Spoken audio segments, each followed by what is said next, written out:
Yes, guys, welcome back to the Irish Hotspur with your boys, Dave and Jack. And as you can see in the intro, leading the team out to glory yet again as Tottenham kick off their FA Cup quest to end a 33-year wait on the FA Cup and put one back in the trophy. And of course, we kick it off against Premier League rivals Burnley today at the Tottenham Hotspur Stadium. So exciting times. I know the FA Cup is definitely endeared into a lot of the older generation Spurs fans' hearts, mine too. I like to class myself as one of the older generation, but we'll go around as always, see how the boys are, and then we'll crack into talking about all things Tottenham. Jacko, how are you, my man? Still down in Seattle, I see. Yeah, I decided to remain an extra day so I couldn't miss the magic of the FA Cup. I had to say that first before everybody else, that cliche line of the tournament. But I'm looking forward to it, Dave, and I'm looking forward to also just kind of seeing Spurs in a different competition. I know, of course, it's against a team that we play in the Premier League, but I think with always the FA Cup, you actually will get some surprises. You'll get teams that either don't take it seriously, teams that do take it seriously, teams that kind of maybe use it as a way to sort of, I don't know, salvage what might be already a pretty dismal season. That might even be the case with Burnley tonight. Maybe in a way, they might sort of save themselves up for what could be a better sort of pasture. But yeah, Dave, I look forward to it, and perhaps maybe looking forward to crushing Burnley's dreams of maybe a FA Cup sort of run. I really do hope so. Look, questions about how serious they're going to take it. You know, they're in a relegation scrap now. I know they went to the quarterfinals last year, but they were top of the championship, sort of different scenario. They were flying high. So hopefully they don't take it too seriously tonight, because our history in the FA Cup early rounds hasn't been good the last 5 to 6 years. So hopefully we will change the course of recent history on that. We'll head down to Philip. Philip, how are you keeping, sir? Yeah, I'm good. I'm just hoping this is our year. I mean, 32 years is so long. It's way without. I mean, the FA Cup was ours up to 1991, and it's been way too long. So I'm expecting big things tonight, and I'm hoping Ange has learned from the Fulham game not to make too many changes. Well, look, that's something we'll definitely end up talking about as we get into the thick of things. And Hennessy, last minute drafting. Of course, everybody, I know you want to see Dermo. The crazy Dermo and the build up to these games, especially the FA Cup, right? He always talks about it. However, his son is in hospital at the minute. So, wish Dermo the best of luck, or send nice messages, wishing his son the best of luck and full recovery. But Hennessy, a worthy replacement, my man. How are you keeping? I'm very well, my beloved friends and family here at the Irish Hotspur. Pleasure to meet you for the first time, Philip, to be on a panel with yourself. Good to meet you. I've obviously been listening to yourself whenever you're on the channel and doing your bits and bobs. So, no, thank you very much for sending me the league. And I am ready to talk some Tottenham today. It's FA Cup Friday. No excuses. We should be beating Burnley. Let's see how it goes. Love that. Well, look, I've had that attitude the last 4 or 5 years, and ultimately we sat here pissed off, and so look, what would be nice is to get over the line today, get that nice early victory and sort of chill and watch the rest of the FA Cup and hopefully a few shocks, but none tonight. That would be ideal. But as always, we like to welcome people in. Let's see who's tuning in and viewing in with us and where they're from. We have DJ Samuel. Come on, you Spurs. Hashtag FA Cup. I know you're from around the area. DJ, are you going to the game today? Let me know, brother. Big up, DJ. Killian Kenny, big up the Harris Army. And what do you guys think of the darts? Look, just quickly, absolutely unbelievable from Littler to make it all the way to the final. Gutty didn't get over the line. He had a double, a double two to check out. Ended up sort of missing that, and then sort of who's the other guy? What's his name? Luke Humphreys. The other Luke. Just sort of went on and dominated, and he was on fire the night before in the semi-finals as well. So it was always going to be a tall ask. But look, he's 200 grand richer, isn't he? So I don't think he'll be too disappointed when he cashes that check. But absolutely amazing. James Maddison also getting a bit of banter on it. I was listening to the final. I'm pretty sure I heard Tottenham get battered everywhere they go. Yeah, James Maddison held up great sign as well. I couldn't believe it, Philip. It's just, no matter what you tune into nowadays, it seems to be the go-to song. Yeah, I know. It's either West Ham and Arsenal fans and Chelsea fans are also big darts fans, or else there's an agenda against it. I'm not quite sure what it is yet, but it seems to happen too often now, in my opinion. But Madison did it very well with the sign anyway. He counted it very well. Things you absolutely love to see. Love to see it by Madison. Love that bit of shithousery. Big up to Mark Cook. Big up, lads. Happy New Year to you all. Happy New Year to you as well, sir. Good to see you in the building. Adrian Shocker, good afternoon. Great to see you in the building too. He says, so looking forward to seeing the game. Same here, my man. Absolutely cannot wait for it. Lou's Chill Music. Hi, guys. Looking forward to the match tonight. Hello. Hopefully, I won't need to draft in some of Lou's Chill Music tonight to calm me down. Big up, Lou. Good to see you in the building. We also have Wembley 1. Good evening, sir. Hopefully you're keeping well. Afternoon, everyone. Hoping to see a really gung-ho attacking performance from us tonight, regardless of the lineup. Look, I would absolutely love to see it. However, I do think, depending on some selections, it will affect the way we play football. It's that simple because they're just not as good on the ball as some of the other guys ahead of them. But I'm with you. I would love to see a nice, cohesive performance. Big up, Martin Knightsbridge. Afternoon, lads. It's FA Cup game day. Come on, you Spurs. Big up, Martin. Hopefully you're keeping well. Hopefully Taylor is keeping well, and hopefully the mother is doing okay as well, Martin. Big up and good to see you. Big up, Shawnee Maddox. Good morning, afternoon, folks. Who's excited for a Spurs game today? I think we're all pumped for it today, big man. Let's go, Shawnee. Will we get to see any youngsters today? Another big talking point, which we'll have a discussion on. Daniel Zito says, good evening, Jack and Dave. Come on, you Spurs. Good evening, Daniel Zito. Good to see you. Iceman, good afternoon, all. Hope you all had a great week. Here is hoping for an easy win tonight. Come on, you Spurs, going for 3-0. Come on now, Iceman. You know we don't do anything easy at Tottenham. You know that's not the case, my man, but good to see you nonetheless, and hopefully you're keeping well. Mark Noose is big up, Dave and Jack. The cup run starts tonight. Some of the big name players are injured or tired. Definitely time to give some time to the youngsters. Get Donnelly, Dorrington, and Phillips. Look, I'd love to see them tonight. I don't think we will personally. I think he'll look to send out a strong team. Hopefully try and get the job done as early as possible, and then we might see them come on for half an hour or so. But I would love to see them given the opportunity. Daniel Zito also says, agree. Ange needs to play the strongest possible 11 he cannot be knocked out tonight. We need to win the FA Cup. If the likes of Dyer, Gill, and Foster start, then I'll be fuming. Look, I would actually like to see Gill tonight. I don't want to see Skip start, so I'm putting Kulu down the middle and putting Gill out left with Johnson on the right in my starting lineup. I actually think we're going to have a conversation about Gill because I actually think there's an unfair narrative. I think when he has come off the bench, he has affected games. He's been lively. He's shown a bit of energy. But look, people will probably say, Dave, you also call him the 8th Wonder World and the 5th member of the Beatles. So alluded when it. So, we'll find out what people have to say on that. Liston Hines says, evening. Those Jed Spence attitude problems are rearing its ugly head again. Look, let's speak about this briefly. We'll let everybody have. For those who don't know, there were sort of rumors before Farker came out and spoke in the press conference today that Jed Spence was sent home because of his attitude in and around Leeds, especially. I think he wanted to play that win over Burnley. He didn't get to play, maybe questioning. I think when Farker came out today, then I think his words sort of questioned his attitude, questioned his levels in training. Maybe he's got a bit of a sort of big ego about him. Look, I'll reserve my thoughts for a few minutes. We'll go around the panel and see what everyone else thinks. Jack, what's your thoughts around Jed Spence? Is this the end of him? It's sort of sad. Yeah, I think it is. I think it's sort of sad, though, to be perfectly honest, because it seems like Jed Spence, if you were to just look at the player and what he is, he does look to be a very talented player. Like, he has exceptional dribbling skills. He knows how to take past his man. Very quick, of course, tall, strong, has a lot of good attributes to make a good player. But it actually doesn't seem to be as much about the talent. It has more to do with maybe the attitude and the application. And that's just a little bit worrying because I don't know how far you can really go in the game if that's kind of constantly coming up. If with different managers as well. I wouldn't say that Daniel Farke and Conte are similar managers. In fact, they play very different styles of play, both from very different schools of thought. I think Daniel Farke sort of grew up in Germany, if I'm correct, and whereas Conte is more of an Italian manager from the Serie A. It just feels like these are two very different managers who have come to the same conclusion about him, and also even Ange, with how quickly he sort of dispelled of him, right? He basically barely even gave him a game or barely even gave him any minutes over the preseason too. So I feel bad for Spence in that he looks to be a very talented player, looks to be, a guy that I think could probably Premier League ready in a sense, but maybe kind of mentally, or at least when it comes to sort of the other side of the game, not so much. And that's kind of a worry day because I don't really know then what to suggest to somebody if that's the case. It's not like work on your crossing or work on your finishing or something like that. It's sort of like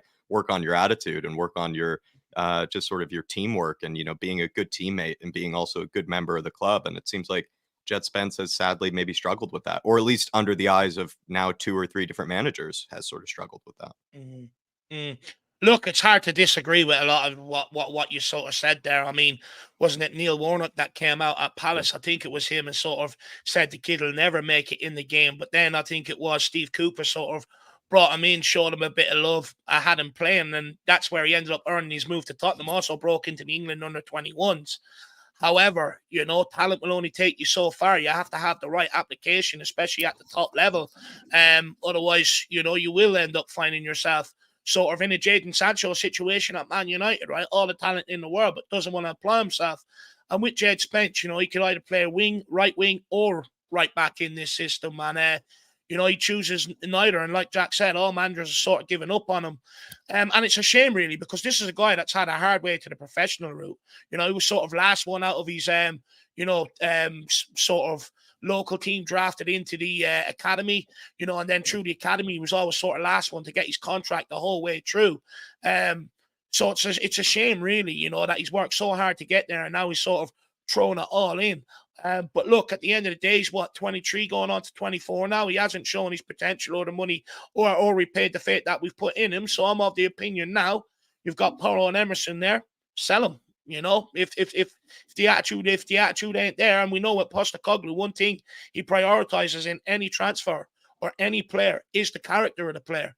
So if Postecoglou doesn't want him, maybe that does attest to the character of the guy. Philip, we'll let you come in on this. What's your thoughts on the Jed Spence situation that he currently finds himself in? 4 managers have all come up with the same opinion of the guy, that he's got an attitude issue. Whatever it is, we don't know, but it's there. It affected him at Middlesbrough. It affected him at Forest. It affected him in last season in France when he was on loan. He barely got a game. Forget Lons, was it, wherever he was playing. It affected him at Leeds. So I think he's coming back to Tottenham to pick up his boots and go off somewhere else, because the lad is going to find it hard to get a decent club now, because the Bush Telegraph is out there. They know what he's like. That's a shame, because he's a talented player, and that's the problem. He was very, very good for Forest in their promotion year. But like as you said earlier, Dave, we don't want a bad egg or a bad apple in the dressing room melting off and giving out because you can't get a game, and maybe stirring up the other players who are in the same position. So I think get rid of him, get a few bob for him, and move on. We've enough fullbacks there now anyway. So thanks, but no thanks, Jed. Time to go. Yeah, exactly. We can't keep hanging on to these guys, begging for them to perform this, that, and the other. You've got to cash in while you can. If you have to take a smaller fee, Hennessy, right, you sort of got to take it this window. You can't keep loaning these players out and just pushing the situation further down the line for another window, right? Yeah, no, look, I think, fun fact, Dermot John said it about us last summer, is that we have transfer constipation, where we have all these players that we've bought. They're absolutely bang average or even smaller than that, but they're on whack high wages. They're not good enough, so any big club will come in for them, and their wages are too high to stop any small club going for them. Mm-hmm. So it's kind of our own doing. But as someone who is 15 days younger than Jed Spence and whose first names are only separated by one letter, I feel quite equipped to be able to speak on this. But yeah, look, I don't ever remember him playing like a decent string of games in any Tottenham shirt ever. I don't remember him getting more than a handful of starts. And it's like, look, if you've been here for like, what's he been in? 18 months, nearly 2 years, 4 managers. And it's like, look, if there's really no sign of prospect and no sign of promise, we don't need that in the dressing room right now. We need to get that gone. And it's like, yeah, look, just go, wish you the best, mate, but I'll see you on your way. You can't contribute anything to the club. You're not willing to work with the managers, not willing to help the staff or do whatever you need to do as a professional footballer. Then I'm sorry, but Tottenham Hotspur, the White Hart Lane, this is not the place for you, my friend. And you'll be better suited somewhere else. Couldn't agree more. And I do hope that Spurs just do sort of deal with it this January and, get it done and dusted and not drag it out beyond that. But big up listing Hines, my man. Yeah, interesting with Jed Spence, all the talent in the world, but doesn't want to, all the key attributes as well, strength, pace, power, that you need for the Premier League. Just, I don't get it. I don't get it. It's a sad case, really. Some of these footballers need to wake up at times. Big up the regular member for 26 months. Absolutely great service. Great service. He says, big game of the season, biggest game of the season today. Come on, you Spurs. Jack, you're nodding your head. Would you agree with that? The biggest game of the season? Depends on how seriously you take the FA Cup, like I sort of brought up earlier, right? Some people don't take it all that seriously. Some people do take it very seriously. And when it is a tournament, right, it's not like you can when you mess up, it's costly and you're out of the tournament. It's not something that you can redo. You can't play Burnley 10 times over. This is the one game that you play them in. And it's kind of up to either team to step up here. And one of them's going to be leaving disappointed. One of them's going to be leaving very happy. So in a sense, it kind of can be the biggest game of the season. Also, I guess, if you're not really as optimistic of a real sort of big push, maybe towards the top of the table this season, you don't really care that much about that, or you're not really expecting that this season, then perhaps a cheeky little FA Cup run is probably where a lot of people have their sort of hopes and expectations towards. So in a sense, Dave, I could see why it could be the biggest game of the season. I feel like that Spurs, though, should make easy work of Burnley, and I don't want to speak too soon on that, but yeah, in a sense, for the consequences of losing and getting knocked out, yeah, biggest game of the season, sure. Philip, do you think Jack's being a bit overdramatic there with the biggest game of the season and regular? Well, look at it this way: it's our best chance of trophies, of silverware this season. So in that respect, it is. Yeah, it is. I mean, I'm looking back on the last couple of seasons in the FA Cup where we thought, here we go, and we lost to Middlesbrough and Sheffield United. I think if that's correct. So we've got a thing about playing teams, lesser teams, we want to call it them. So that's why I wouldn't take Burnley lightly tonight. Now, I think Burnley might put their survival in the Premiership as a priority and may not play a strong team tonight. We'll see. Or they could say, hang on, this is a bit of light relief for us. Let's go for it and get away from the pressures of staying up in the Premiership. So it's going to be, I think it's going to be a tougher game. I think it is our big, if we lose tonight, I would not like to see the meltdown is going to be, because it's going to be significant, to say the least. We'll get on to. So, yeah. So I think the best way to prepare for tonight is 9 days to our next match. There's no need to make wholesale changes. Play as strong a team as is possible tonight. Let's get the job done, and they can have a sleep in tomorrow morning.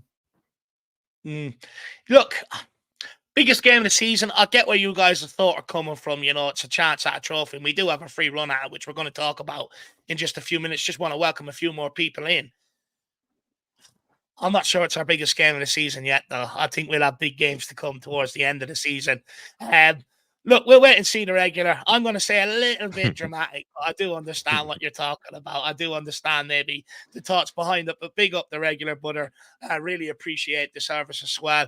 26 months, that's absolutely outstanding. Let's see if anyone can beat that today. If you got any membership chats, let's see if you can beat that today. Big up the regular. Big up Sunny Talk Spurs, great to see you. Jazzy Fusion, good to see you, sir. Spurs GCTV, great to see you, along with Drew Zilla. Good to see you. Foggy Foam says, good afternoon, everyone. No one has been lucky like Dyer. How did he manage to even get a call from Byron? Personally, I think it's a smoke screen. I don't think he's going to end up there, being brutally honest with you, Foggy Foam. But even if he does, good riddance to him. I don't care where he goes. He could go to Timbuktu. I really couldn't give a shit. I just want him gone at this point. Rick and Rio says, big up chat. Happy New Year all. Big up Rick and Rio. Big up Sunreet Patal says, oh, what pronunciation, by the way. Give me credit for that one. Give me a clap handies emoji in the chat there for that.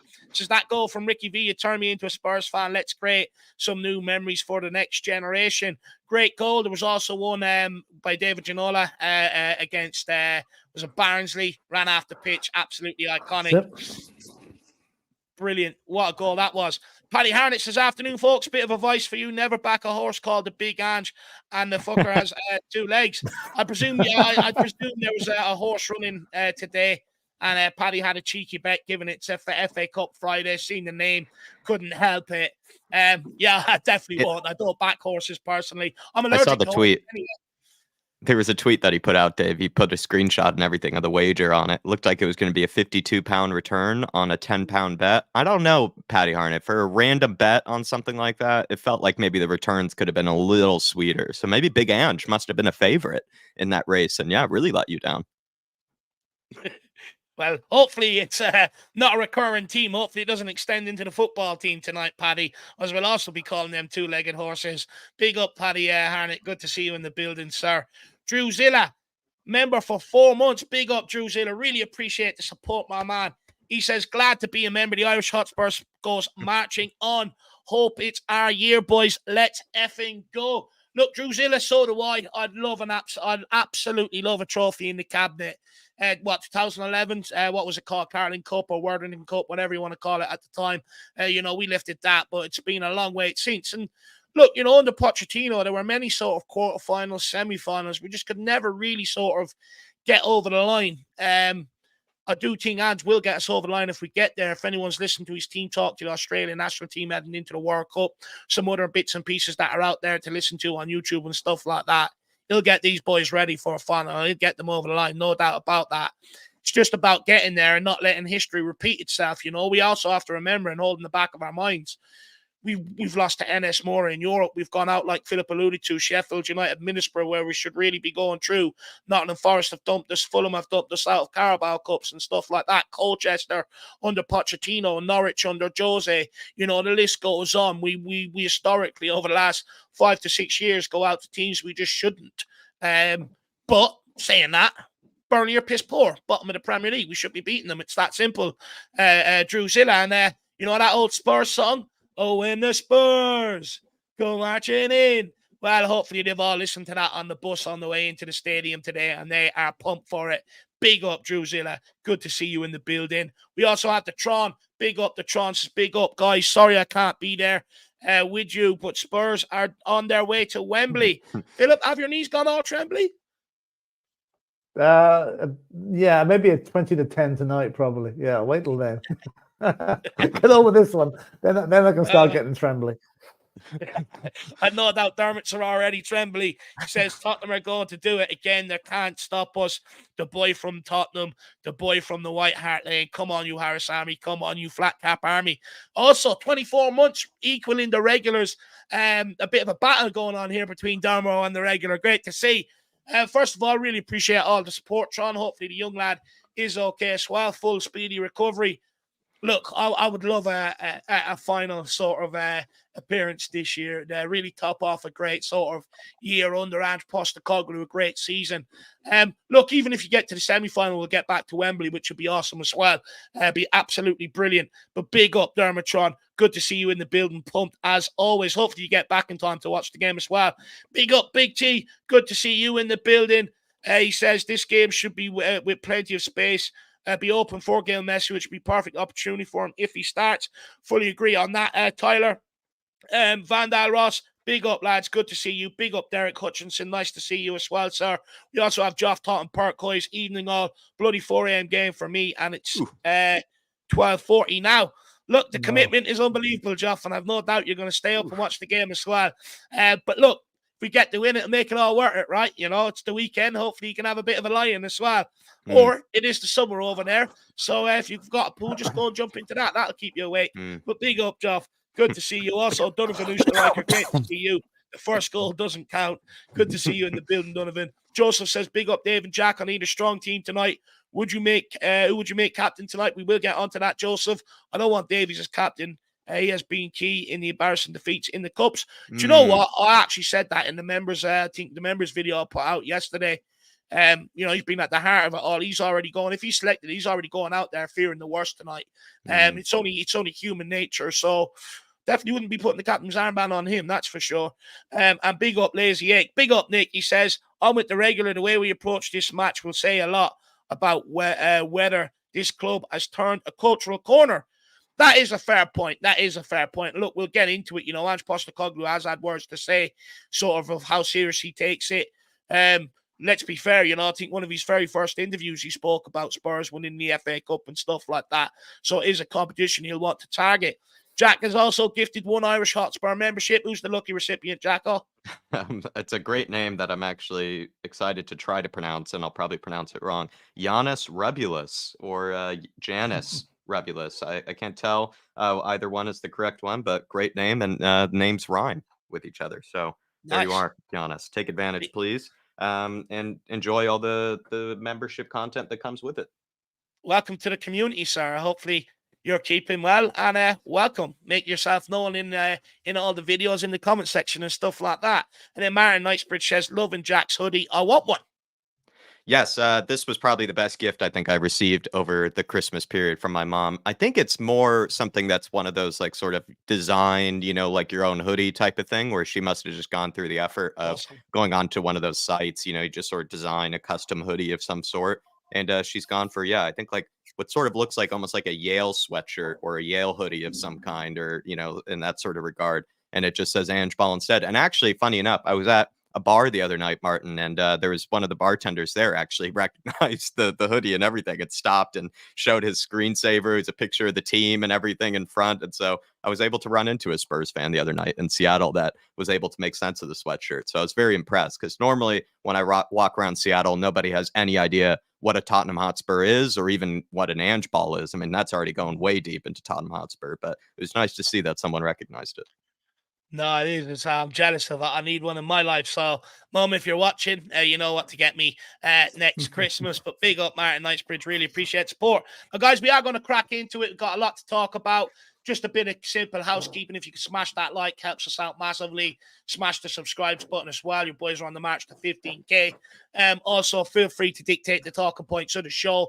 Get your say in the chat as we go along. If you want to make it stand out, you want to support everything that we're trying to do, why not make it a super chat? It really does help everything we're doing here. But look, Philip, just quickly, sorry, out there, we'll just go quickly into the match details. Of course, the game is being played at the wonderful Tottenham Hotspur Stadium, best stadium in the world. Kickoff is at 8 p.m. tonight. Referee is Sam Barrett. VAR room is Darren Bond. Hopefully he doesn't turn into James Bond tonight and start making idiot decisions. Hopefully he just does the right thing.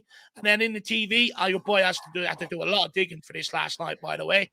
But in the UK and Ireland, you can catch the game on ITV1 or Premier Sports 1. In the USA, it is on ESPN Plus. In Australia, it is on Paramount Plus and in Sports Network. So there you are. For everybody who wants to know where you can follow these games in respective areas. And then also a bit of injury news. Son, of course, missing for the Asian Cup. Basuma and Sarr off to AFCON. Romero out with the hamstring. Madison out with the ankle. Valise out with the ligaments. Feel sorry for the poor guy there.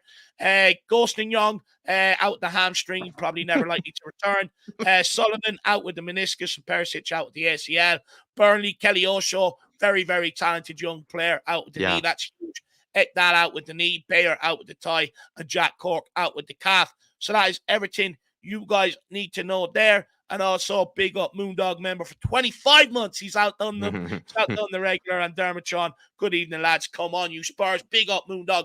Good evening to you, sir. Hopefully you're keeping well. Let me know what bet you've got on for today's game. And also big up to the Outlet. Happy New Year to your boys. Keep on your journey. Spurs are on their way to Wembley. I really do hope so. I'd love a Wembley appearance if we get there this year. We better get there. We have to get over there and support the boys because they won't win it, I feel, until we do get there. So, we'll definitely make that happen for sure. But, Philip, let's get straight into it. Having exited the Carabao Cup at the first time of asking in late, sort of, August, early September, how important is it that Spurs avoid another early elimination tonight? It's extremely important. It's I would have thought the Carabao Cup would have had a higher interest level, if you like, from Ange. I was very surprised making 9 changes that. And I know we only lost on penalties, but I think that he will remember that tonight, and I don't think he'll make the same error again. So it is important that we get through this. It's important we get a good cup run. As we said earlier, 32 years without a Tottenham FA Cup win is just ridiculous. It really is. It's crazy. I know we've had a few near misses, but we need to get our name on the trophy this year. And what a way for Ange to start to do it. And it's the fact that we've this is slightly deviating a bit, but the fact we are where we are with half a team missing for the last 2 months, I think is tantamount to a lot of things. One is management. 2, the team spirit of the players, and plus the fact that all the pundits are still really just ignoring us. Really. They're all saying, "Oh, Tottenham, no chance. Tottenham, no chance." Paul Merson, bottom half of the table. Let's show them boys in the new year what Spurs can do when we get our players back. Starting tonight, let's go on a cup run. Why do you think the pundits don't take us seriously? Why do you think they're still joking about us being up and around there, despite I don't know, all the questions Dave, about us? I don't know. Maybe it's a historical thing. You know, it goes back. Spurs always get we're the nearly men. We nearly get to the final. We nearly get through this. We nearly get that. This seems to be the one now that we've got a manager now that can actually. He's done it everywhere else, and he showed every sign of us doing it now. Like I mean, could you imagine us being top of the league after 8-9 matches? You know, we will. I know we have dropped down a wee bit since due to the injury situation, whatever. But I think we've got a manager here now who the players believe in. The fans certainly believe in him. I mean, the reaction he gets after every game is something amazing. You know, I'm only sorry we didn't appoint him 2 years ago before we brought Conte in. Pity we didn't get him when Celtic did, and then we might be a lot further down the line than we are at the moment. Yeah, look, you know, better late than never, I suppose, is the saying, isn't it, Philip? But look, like you said, if we do want to be taken seriously, you know, we have to start progressing beyond these rounds. We can't keep suffering these sort of embarrassing sort of defeats. Hennessy, I mean, what can we do, or what's different going into tonight's game if you are maybe a bit more confident than what we have been going into other games in years gone by? Because look, we can sit here and put it down to the managers or the tactics, this, that, and the other, but the reality is a lot of the squad players just haven't been good enough. They've gone out there and they've sort of just shown why they're squad players. So how do we change that tonight? By playing our starters today, and we put out our strongest team possible, and we give someone who isn't Ben Davies the armband. I do have a suggestion, but I don't know when you'd like to hear that. But the reason why I'm confident today is, well, firstly, it's a Friday. It's FA Cup Friday. You can't beat it. And we have been, even with all the injuries and whatnot, I still think Spurs have been on a rise, you know, compared to where we were last season. You know, we finished 8th. Let's not forget, we conceded the most amount of goals, I think, in our history. Was it? It was 63 goals we conceded. Like, let's all not pretend they're all going, oh, no, we're doing okay. It's like, no, we're doing amazing. And so, look, I think he's made his mistake in the Carabao Cup. And I think, personally, Ange has given himself a slap on the wrist, really. And hopefully he's learned from his lesson. So I think this tonight's cup game will be a chance to see if he's learned from that lesson from playing out that B team. And let's see if, you know, the boys mixed in with a lot of the starters can do it, you know. So I don't think he'll play the team that I think a lot of us here on the panel would like him to play. However, I think he'll put out a team whatever he wants to put out. And regardless of who he chooses, you're a member of Tottenham Hotspur, you're going against Burnley. They've had 3 wins all seasons. You should be getting the job done. So to me, there's really, I have an absolute zero tolerance. We should be winning tonight. But let's see what Tottenham turns up. Is the first 8-9 games of Tottenham Hotspur going to turn up? Or is the 70 minutes from Everton onwards through Brighton? Or is that Tottenham going to turn up? So depends which Tottenham turns up. But yeah, should be no excuses. And I hope we have turned a cultural corner. And I want Ange to show that to us by selecting a very strong starting 11 tonight. Yeah, look, Jack, there was a lot made about Ange Postecoglou's sort of anti-selection last time against Fulham, like Hennessy's alluding to. Made 9 changes, and after the game, everyone went for him rather than, you know, addressing maybe the cultural problem that has been here before that. These were happening before he even arrived here. But when we won the following week and he made another 9 changes the opposite way, it wasn't a talking point. If things don't go right tonight, how important is it that we just don't go straight after Ange? Because in a way, we have to understand that this is a squad game now. You can't keep putting your best 11 out every single week. It's not possible with the amount of injuries that everyone's picking up now, the suspensions, and the sheer amount of games. And Postecoglou has said that he's going to look at this as a long-term sort of future, and he has to find his squad. And these are the sort of games where you find the squad. So if things don't go right, who gets the blame? The players that he entrusts putting out there with maybe the wrong attitude, wrong mentality, or the manager for selecting them guys?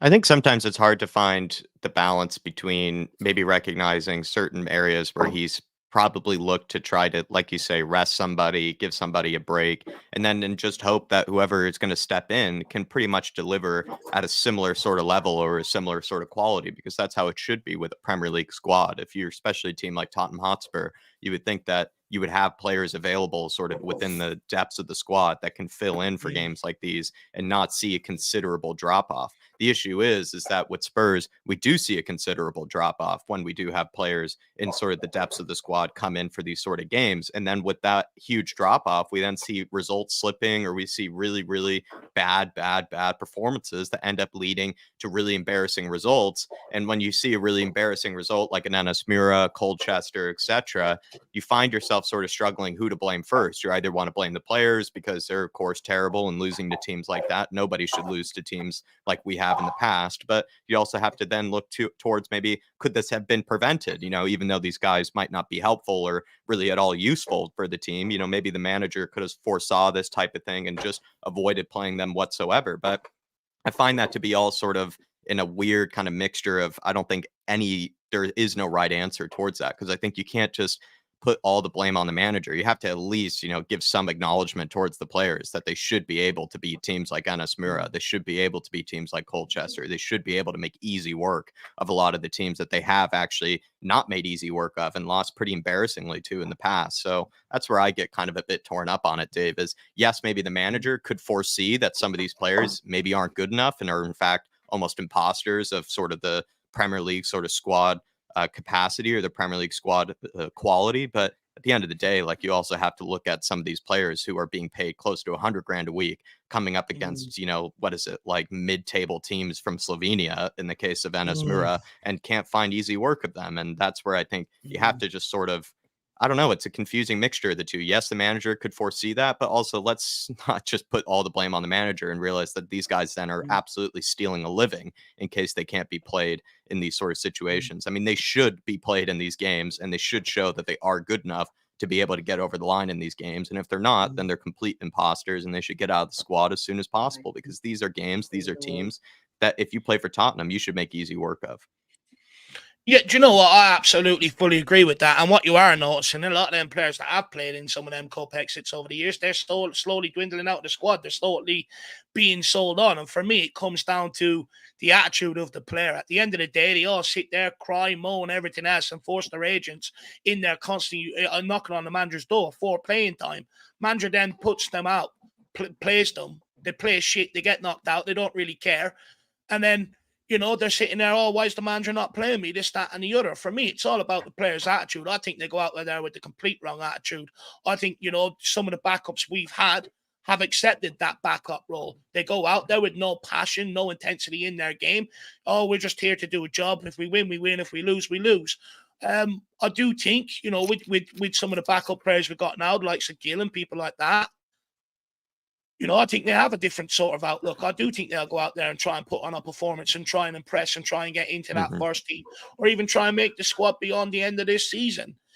Look, Postecoglou's in a tough situation. There's a lot of guys that have stayed around that he will want to be loyal to. He'll want to throw some minutes to. So it'd be interesting to see what he does, but we'll get onto that in just some time. But I will urge everybody, if we do lose today, please don't go after Ange Postecoglou, regardless of how many changes he makes. I don't care if he makes 11. Just don't go after him. You know, sometimes you have to question the mentality of the players, this, that, and the other. After the Fulham game, you know, he's got such a large squad. He has to evaluate who's with him, who's not. Same things happened from years gone by. Everyone went after Postecoglou after the changes, this, that, and the other. No. That's not who you go after. If we do go out tonight, go after the squad then. Let's talk about that, why we never had the squad to be able to compete. How comes the likes of, you know, Liverpool, Man City, even Arsenal now, they, no matter what competition they're in, no matter what squad they put out, they can get over the line. Why can't Tottenham? And that's where modern day football is going, and that's where we have to go. We have to get with it, serious. To be honest with you, so I don't want to see anyone really target Ange Postecoglou after this, because it is something that he's trying to eradicate, that has been here sort of, you know, the last 5 to 6 years, you know, going out of the cups early. Philip, Spurs in the FA Cup have been a horror show in recent times. It's 33 years since we have reached the final. Is winning the FA Cup a real possibility for Spurs this season? Genuinely. Yeah, absolutely. Absolutely. And just to sort of bring in your previous point a little bit there, Dave, back in August, Ange had only been with the club about 6 or 7 weeks. he didn't really know the squad, didn't know what he had, who he hadn't got, and who was with him, who wasn't with him. He's now 6 months into the job, so he knows things an awful lot better now. So I'm expecting that to reflect tonight as well. The FA Cup, like, I mean, as I said earlier, the FA Cup, we own the FA Cup. We were the record winners of it up to 1991. Now that crowd down the road have gone streaking ahead of us on cup wins. Yeah, so this is the season we need to get our name back on that cup again. If it's only to allow the fans a day out at Wembley, one of the best days any fan could ever have is going to see their team playing in an FA Cup final. So I hope that's got through and gets that through to the players that Tottenham are a historically very successful FA Cup team up to 1991, and we need to get back into the game again. And tonight is a great way to start. It definitely is, and look, obviously we could have got an easier tie, someone a bit lower down in the divisions, but it is an unbelievable opportunity for us to sort of knock out Premier League team nice and early and sort of pick a bit of confidence up that and go on a real one. What I will say is, we've got no European football. It means our schedule is completely sort of clear for a clear run, and that at that sort of FA Cup, where others will have Europe, stuff like that. So we're one of the only teams inside that top six that actually have a clear run at the FA Cup, and I would like us to sort of use that to our advantage. Also, for me, look, I think it is a good test of the squad. Even if he does play some squad players, I'm okay with it. It provides opportunity for some of these fringe players to give it to show what they can do, and it's up to them whether they want to take it. But I do think we've got a clear run. I would like to see us maybe grasp that opportunity. Where are you at with it, Hennessy? Do you think we've got a real shot at it this year? Should our name be engraved at the end of the season? Well, should it be engraved? Maybe. Will it be engraved? Possibly. So I think it will depend a lot on the draws and stuff. Luckily, two titans of the Premier League have, they've been drawn against each other with Liverpool and Arsenal. And that obviously bodes in one of our favour because by the end of it, one of them will be out. I think it's going to depend on who we get on the draws until we get to the semi-finals because, I was watching a stream yesterday and it brought up a really cool question. Would you rather have 5 games all at home against Premier League opponents, or would you rather have 5 opponents away from home, but they're all from like the Championship and like possibly bits of League One, right? And that was scary just because of the opposition that we have had before, perhaps people that are lower who have knocked us out. And if we are trying to get back into the top 4, or like as the past few years have proved as the top 4 team, just going back to Dave's previous point, our rotated squad should still be beating Burnley, right? They're currently in relegation. They're having a rough time as it is. So I don't think there should be any excuses as to why we can't progress far in. But, we could beat Burnley, like as an example, I'm not saying this will happen, right? But we could beat Burnley 4-0 tonight and then we draw Man City away. It's like good luck. So, all we can do is just, take it game by game and just, make sure you guys pray or, make sure you do that good deed every day. And hopefully the football gods will look favorably upon us in the next draw. But yeah, I don't see why, if we take things seriously and, there's a little bit of luck on our side, I don't see why we can't go far in I don't see why we can't go far in this tournament. And I think we should aim to do that. No, I know what you mean. And that's actually a scary sort of, scenario that you put in front of us, right? Would you rather just face a Premier League, quality side at home in your own backyard? Or would you rather go against what is likely or not as good of a team in terms of the overall quality, but you're going, into maybe a tough atmosphere, tough place to go. Let's say, like you say, maybe a League One, or maybe the Championship side, maybe towards the bottom of the table. Even going over to Preston, I remember, was sort of still like, a bit daunting in a way, because you're sort of thinking that, I remember that game got started a little slowly, or I forget really how that game exactly went, but I don't remember it really being the prettiest of like 3-0 or whatever it was for us, right? I remember it wasn't exactly as easy as the scoreline made it look. So I know what you mean by that. Where there's sort of like, would you rather play Burnley at home, or would you rather play someone that's nowhere near as good as Burnley? But, going away from home, all of a sudden you see huge drop-offs in sort of, at least overall play. And also, too, you almost see a lot more of your players kind of in this, like kind of nervous, sort of, tense and anxious sort of type of body language for some reason. I mean, Philip, do you agree with Hennessy on that maybe you would rather just have Burnley at home instead of like a Colchester away? I think so. I mean, you go away, but Tottenham go away to any lower league team, it's going to be that team's biggest game of the season. The fans are going to be up for it. The squad's going to be up for it. It's a banana skin waiting to happen. And it's happened to us, you know. I mean, look at the stats for the third round of the FA Cup. There's only 4 Premiership teams guaranteed to go out at this stage. The 4 all Premiership ties, which means there's going to be some heavy hitters still in the cup. I would have loved to see a lot more tie-ups in Premier clubs in this round of the draw. So at least you get some of the big ones to go. Like Arsenal, Liverpool will be gone, which is great. But always got Man City hanging around there. So, yeah, no, I'd rather play Burnley at home. Okay, I'm glad it's not Man City at home or Liverpool at home, but it's at home against a team we should be beating. We've already put 5 past them at their place. So why can't we do the same tonight, you know? Mm-hmm. Definitely. And Dave, you have a heater of a question right afterwards. I don't want to take it from you. Maybe it's for Philip because it's sort of about Spurs' history in the FA Cup. Yeah, it's a good one. I think we'll ask that before we get into, you know, absolute chaos where we rip the heads off each other about what Ange Postecoglou should do with the starting lineup tonight. Because no doubt there'll be different opinions.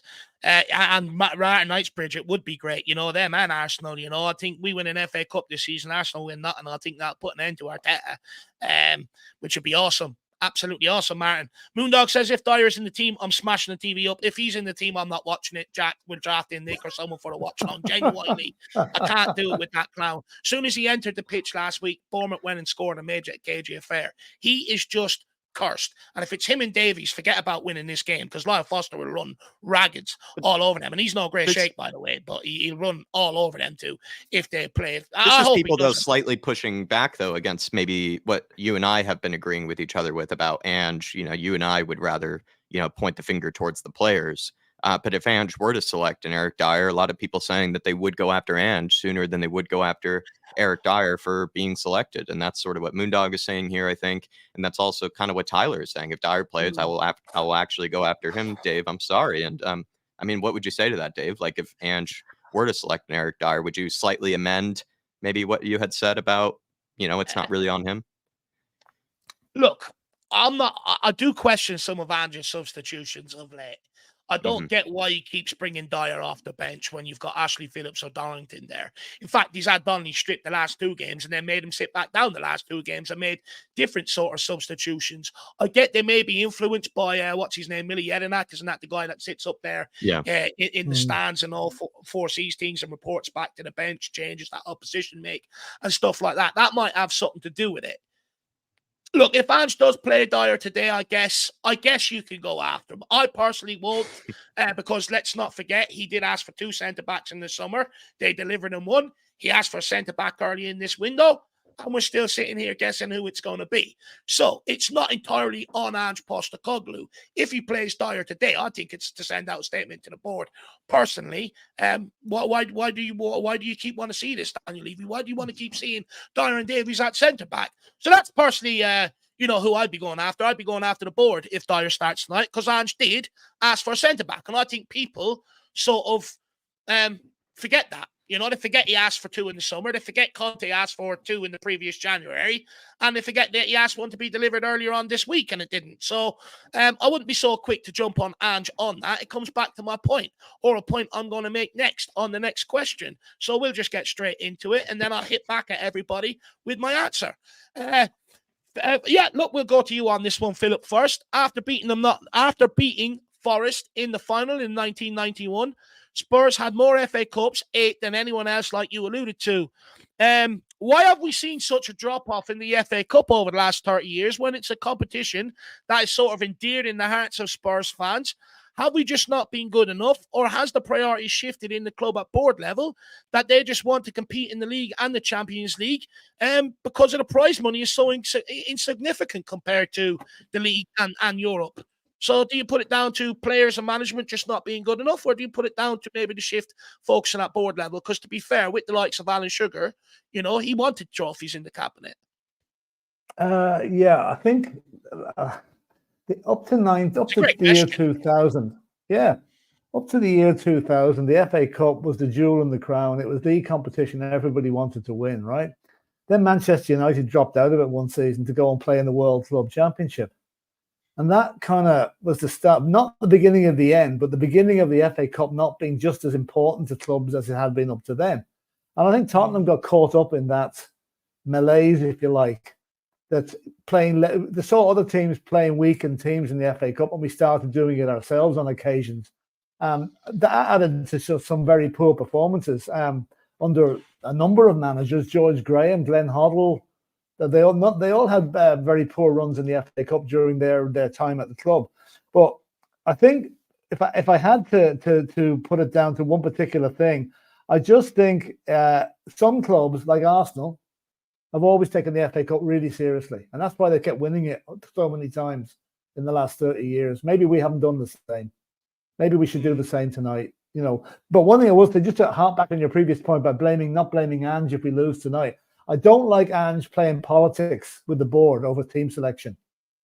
So the holding, playing Dyer as a kind of a pawn to get him to buy extra. That's a risky game that could easily backfire on him.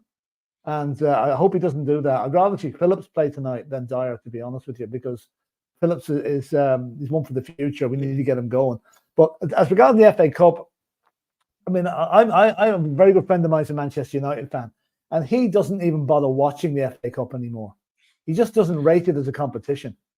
Wow. And I think a lot of teams, I think in the Champions League, has taken over a much greater importance to them. Europe has taken up much greater importance because there's more money in it. And that's the root of the whole thing, is money. You know, you can be knocked out of the FA Cup in round 3 and that's you gone. Whereas you have 6 games in the Champions League, coining it. So, a number of reasons, but I think money and maybe other priorities have maybe taken over from the FA Cup. Look, I completely agree with you. I think the board, when you look at maybe the last few years, they've sort of built a squad that can compete barely in the league and the Champions League, or that's what they've been trying to do, and trying to fill it out with a lot of youngsters. When you look at sort of all the other teams that have picked up a lot of the FA Cups in recent years, the likes of, and I hate to say it, Arsenal, Chelsea, your Uniteds, your Cities, your Liverpools, teams like that. Well, every single season, their objective is to go in and challenge on all 4 fronts. So they build squads to challenge on all 4 fronts. So even if they do make changes for the likes of these cup games, they've still got experienced, international, recognized players out there and they always blood some youngsters in alongside them. At Tottenham, we don't do that. We just put out a team of misfits and expect them to go and do the job when we know in reality they're not good enough. So until we build sort of a squad to challenge on all 4 fronts, every manager coming in here, regardless of their desire and their hunger for trophies, they're always going to be sort of kneecapped, if you like, because they don't have that squad to be able to do it. And, also when we're sort of in this position in the league, I've no doubt the pressure comes from the top. You better focus on that league campaign. You better focus on that league campaign. That's what brings in your transfer budget in the summer, not the FA Cup. When you hear Pochettino, when he used to sort of dismiss the sort of domestic cups when he was here, Conte, to a certain degree with his team selections, sort of dismissed them, but yet picked up Italian cups and that. Jose Mourinho is famed for winning every single trophy. He tried. He got us to a League Cup final, but they sacked him so he couldn't even do the job to try and get us over the line, and they put Ryan Mason in charge. So for me, I think it comes from board level. Personally, I think when you look at that sole decision of sacking Jose Mourinho, a man famed for getting over the line in big cup competitions, and they put Money Mason in charge, a guy with 0 experience. I'm sorry. It comes from the board level. I think that attitude sort of filters out into the squad. One thing I do like what Postecoglou does, though, in the week building up to sort of cups, is he tries to change the mindset by starting to get them to practice penalties that week, which sort of puts it in their mind that this is a knockout game. Now, of course, tonight's game won't go to penalties. It'll go to a replay. I think they get scrapped 5th or 6th round. But hopefully... They're gone next year, totally. Next year, they're gone completely, Dave. There's no replays next year at all in the 3rd round forward. I like that, I like sometimes the smaller clubs getting their replays at home and stuff like that. It's a good revenue boost there for them. But look, Jack, we'll bring you in. I mean, where are you on that? What do you put it down to? Us just not being good enough, or is it down to the board? I think you hit the nail on the head there. I think it actually has, sadly, in maybe the last 15 or so years, it's become sort of a decision on the manager whether to sort of preserve his position in the league, because he has to sort of make this decision. He can't expect to be playing the same starting 11 in every single game. He does have to make changes. He does have to think about rotating, and these sort of competitions have been sadly the one that I think most managers have seen as an opportunity to get that rotation, to give players a rest. And when that's happened, we've not really seen the overall quality show that should get us over the line. And so it's sort of a decision that every manager has had to come to, sort of this kind of tough, like moment of, do they really take themselves seriously in these cup competitions in a way to sacrifice perhaps their position in the league, cause maybe an unnecessary injury, etc. But they seem to prefer to preserve their position in the league, and rightfully so, like you say, because it comes maybe with more benefits, and that's kind of where probably more of the expectations lie, or actually more in kind of the league position than it really is in sort of these cup competitions. But I think it's just become sort of a decision on behalf of the manager, and the manager is sort of forced to make that decision, like you say, because of a lack of quality, because of any sort of real options that he can actually really be that confident in to step in. So I think that's what it's really come down to, is just managers sort of deciding between the two competitions which one they prefer to do better in. And if you have that sort of attitude going into any of these sort of tournaments, I mean, you're not going to win it. You're not going to win a tournament, I think, going into it with sort of this attitude of, okay, I'm going to play my worst players so that I can preserve them for a different competition. I just don't think that's ever going to work out for you. And that's probably why we've had so many embarrassing defeats. I think you hit the nail on the head earlier, to be fair. And look, I don't blame the managers if it's going to affect their transfer budget come the summer, to be brutally honest with you. Every manager would always want improvements as well. But I mean, Hennessy, is it even a failure by the board if you don't win a domestic cup, at this football club? Because look, despite where Man United are, it's a failure if they get knocked out of a domestic cup, don't pick one up. Same with Liverpool, same with Man City, same with, well, maybe not Arsenal anymore, but you get where I'm going with this. Whereas at Tottenham, when we do go out of a domestic cup, I don't think from the board's eyes it's really seen as sort of failure. I know in the fans' eyes it is. Yeah. I don't think they see it as failure. I think they see it as kind of a, well, just try and do as good as you can, but, focus on the league, because that's more important. You get more money and whatever, which is a real shame. But unfortunately, I think through the way that the board has treated the club over the past, 5 to 10 years, I think it's evident that they don't care about what the domestic cups means to the fans at all. And, unfortunately, like even in some recent dealings, we're starting to see, it starts seeing the same rooster crow again that's caused us troubles beforehand. And unfortunately, if the board isn't interested, then they're not interested. No matter how upset or angry we get, we can't change their minds unless we do things that are massive towards the club. But I don't care what the board thinks, mate. I care what the fans think. And I think we should be ashamed. We should be ashamed of ourselves as we go out now, and we should be trying our best to head for that final, man. I'm bored worrying about what these people who I'm never going to meet, who have been, in my opinion, hurting my club for a long time. And do you know what? I don't want to think about them anymore. They're negative people in my eyes.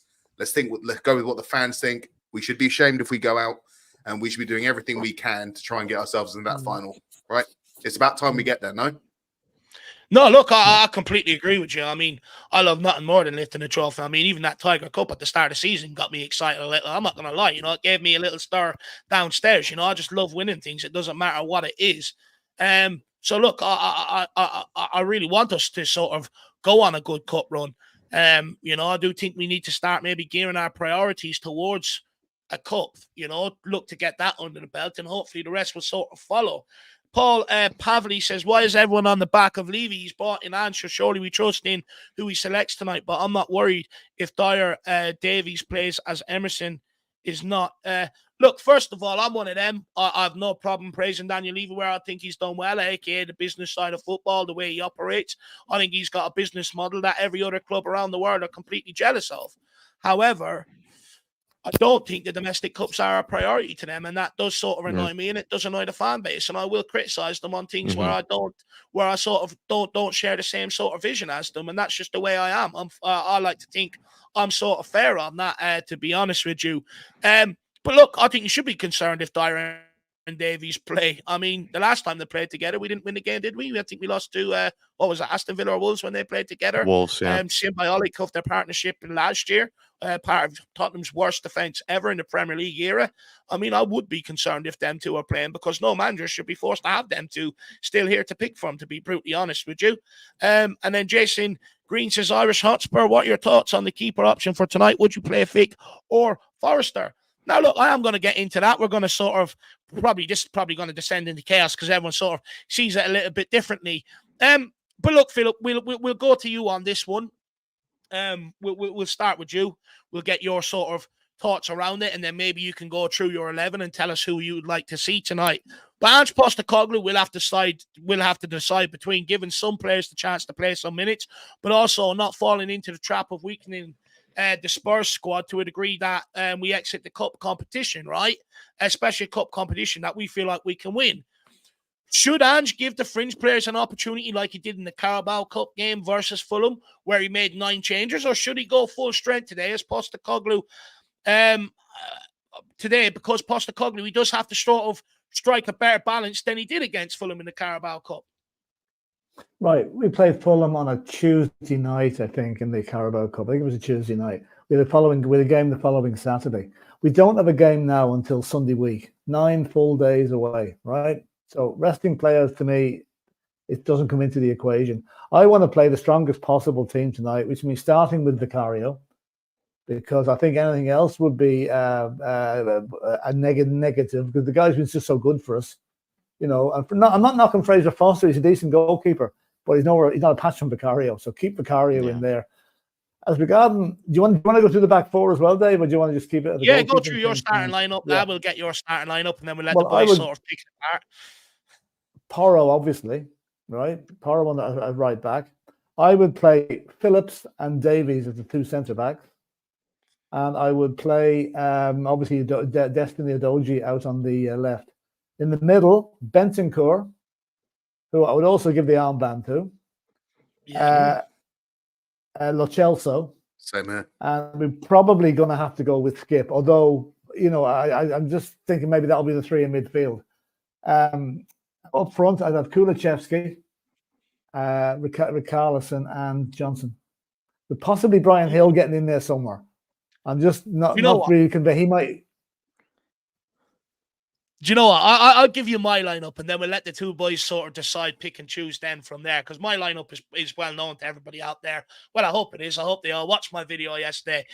Look, personally, I think Ange will go with a strong lineup, look to get the game over the line and pull players off, a bit like what he did Bournemouth. There's no way Bentancur is going to be fit for a 90 if he starts. That sort of suggests where Ange Postecoglou is going with this. Just quickly, I think Fraser Forster will be in goals. That's who I would go with. I don't think he's done anything wrong, you know, to suggest that he shouldn't play tonight. When you're talking about a shot stopper, that's what we praised him for. He was, you know, he came in last season, done a great job, and even in the FA Cup game, he pulled off some great saves. It's not his fault. We went out to penalties. Now, if there was penalties, I would change the goalkeeper for penalties. Don't get me wrong. Yeah. He didn't get near any of them. That sort of annoyed me. So I would change the goalkeeper for penalties, but there is none. But look, in terms of distribution, he has to play. Postecoglou has to try and play strong ball players, especially in that midfield, because if he doesn't, we're going to be under the cosh a bit like we did against Fulham, where we can't get out. I don't think Destiny Udogie will play on the left-hand side. If people remember the last game, 10 minutes to go, he received a bit of treatment, and he was still limping around for that sort of final 10-15 minute period. So for me, I question how fit he is going into tonight's game. I put Emerson out at left back. I put Pedro Porro at right back, although it would be ideal to rest the guy. He's played more minutes than anybody else in the Tottenham squad alongside Vicario. So that concerns me. If he has to play at some point, he will need a rest. And then at centre back, I mean, because we didn't sign anyone, I think you have to go with Ben Davies, and it kills me to say that because his form has completely dropped off. And I'd bring in Ashley Phillips. I think if Postecoglou was looking at Dorrington or Phillips, I think he goes with Ashley Phillips purely because he's got championship experience. He's played in the Carabao Cup and that for Blackburn Rovers and stuff like that. So I think he probably gets selected in there. Then going into midfield, I agree with Philip completely. Go with Bentancur in the 6, let him collect that ball and get us ticking moving forward. And then in the midfield, I go with Lo Celso on one side. But I bring in Kulusevski to do what Papa Matasar does. I think if you look at any of the options we have, look, I understand if Skip plays tonight. I think Philip's probably right. Skip probably will end up playing. But that guy is so far off the pace. He may as well be on the latest roller coaster in Disneyland. You know, he's walking around looking at the stars. He's starstruck. It's embarrassing, to be quite frank, the level of performances he's put in. But if you're talking about someone that gives Pedro Porro the cover that he needs, Kulusevski will have that work rate. When he's on the right wing, he's constantly doubling up down that side to help him out. And plus, if Kulusevski's long-term vision or plan for him is through the middle, then you persist with that. Then you put Brennan Johnson on the right. Look, I have questioned the guy sort of, what would you say? He's end product, but to be fair, he must be watching because he's took notes and he's starting to produce a little, which is good. Although I'd still argue there's large parts of the game I find them very, very frustrating. But then one or two moments sort of may ease it a little, but I want him to be more consistent. Then you bring in the Gil Messi, 8 Wonder World, 5th member of the Beatles onto that left-hand side. I think he deserves that opportunity. And then, obviously, Big Rich, Prue, straight down the middle, bag another 2 goals today. So that'd be my starting lineup. Very sort of similar to Phillips. Maybe just 1 or 2 little changes in there. Jack, what do you think Postecoglou should do? Should he go with the full-strength side? Should he give fringe players an opportunity? Because you'd like to think if some of them fringe players don't get that opportunity, right, they're going to be pissed off. They're going to be angry. They're going to be going, well, when am I ever going to play? When am I ever going to get that opportunity? So it's a fine balance to make. And then whose lineup would you go with? Or, is there any other changes you'd make? I agree with that. I think sometimes we don't remember that there are a lot of players who maybe don't get a lot of playing time that might see these sort of games as their opportunity to still contribute in some sort of manner to the season and be able to feel like that they're part of the team, they're part of the journey, they're part of the squad. And these are sort of the games that usually you would give them those sort of opportunities.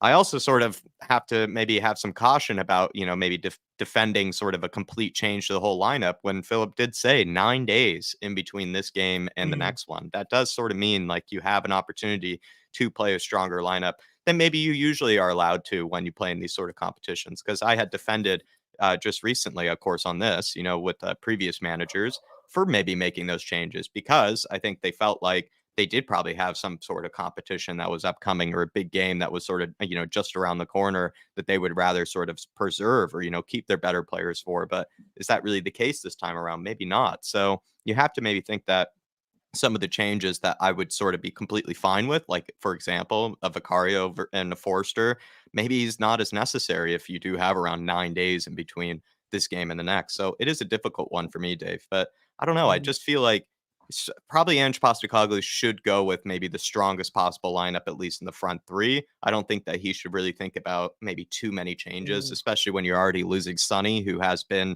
our talisman so far this season, has been one of our chief creators recently on that left wing. I'd say you probably do go with your strongest 11 in the front 3.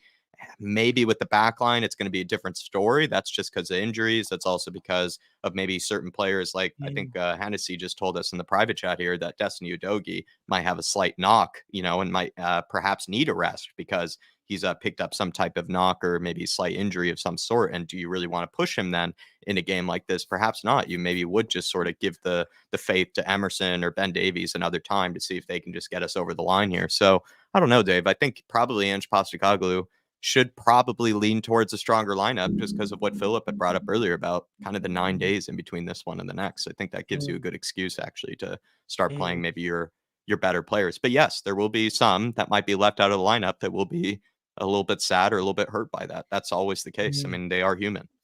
They are human. They are human. Look, I'd like to see us be brave, to be brutally honest.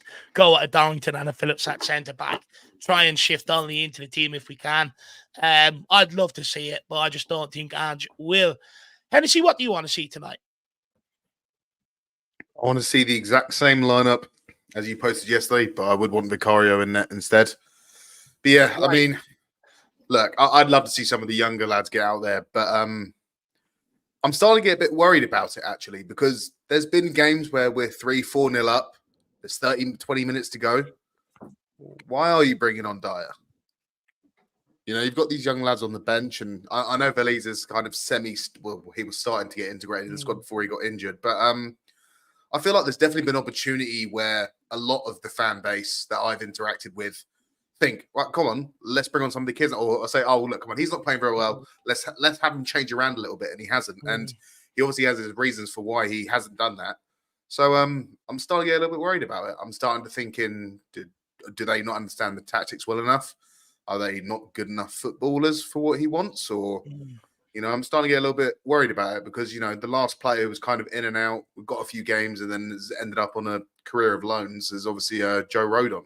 And I don't want anyone who's been brought in under Postecoglou or just before he arrived to start going into that kind of bad place of going out on loans, coming back, like Jed Spence, loan here, back, going alone there, going back. You know, and I think, you know, and also, right, when we've put so much effort supposedly into restructuring the youth and putting up 60 million quid or whatever it was for like a young Croatian centre back, look, if we're changing the payment structure to try and attract more young players, I know what will attract young players who get ball time. So, you know, in some competitions, you know, I'm not saying like put out 7 20-year-olds and like let them have it. Let's have our strongest starting 11, but just 1 or 2 different, just a Phillips and a Donnelly. And if we lost the game and Phillips and Donnelly were playing, there's no way we can say, oh well, we had 2 academy players playing, so therefore we lost. It's like no, it's like that's not how football works, and I wouldn't take that as an excuse tonight. But yeah, I'd love to see the young lads get a run out. Look, especially at the back line, you know, I'd argue for the case for these guys. You know, like a Darrington and a Phillips. What have we got to lose? Yes, exactly right. You know, you look at the first 10 games. I'm just going to put the stats out there just quickly, and then we'll come back to Clean Planet UK.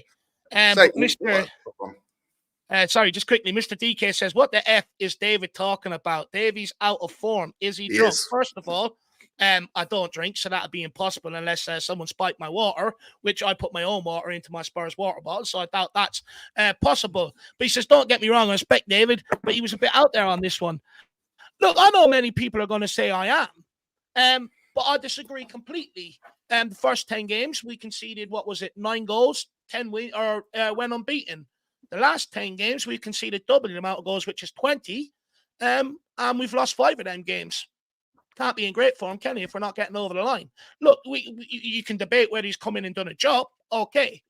But is he in the form of his life or in great form? No, he's not. I'd argue we were very lucky against Bournemouth that Sonny took the opportunity when he did, because we were under the cosh and we're giving up double the amount of chances that we were in them first 10 games as well. So I'd argue there is merit to my point. If people want to take off them Davies goggles and actually want to listen to the point that I make or the stats that I bring you when it comes to it, because the way we're conceding goals is not sustainable. We know this from last season.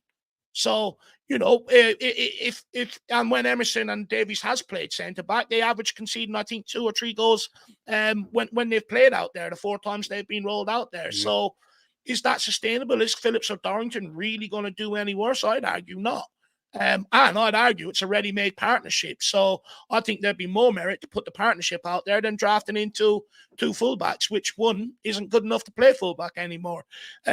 So, look, I'd make that counter argument to that.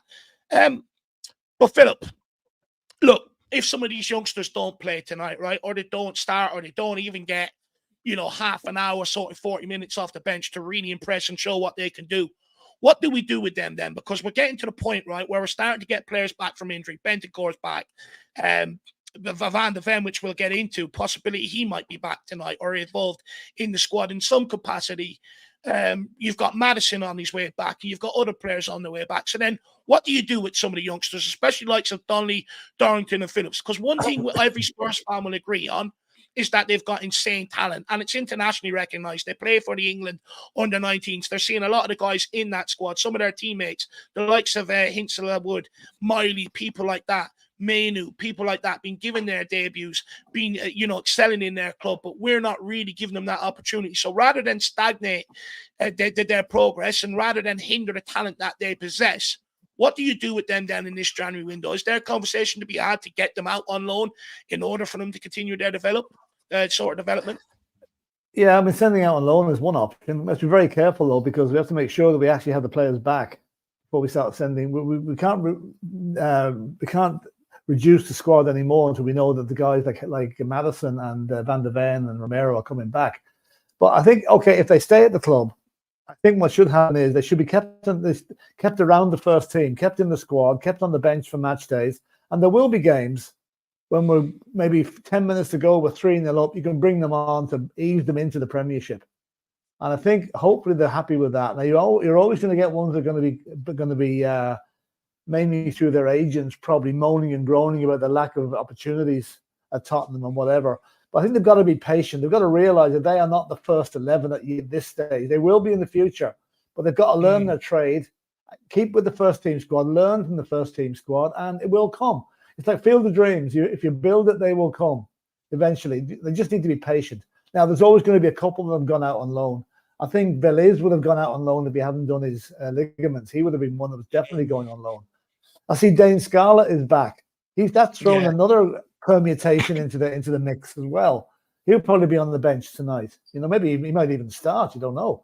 But no, I think they're going to have to be patient. They realise they're at a club that's going places. And I'd rather be at a club that's going places than transfer to some team that's not. So I think just be patient, lads. You'll get your chance.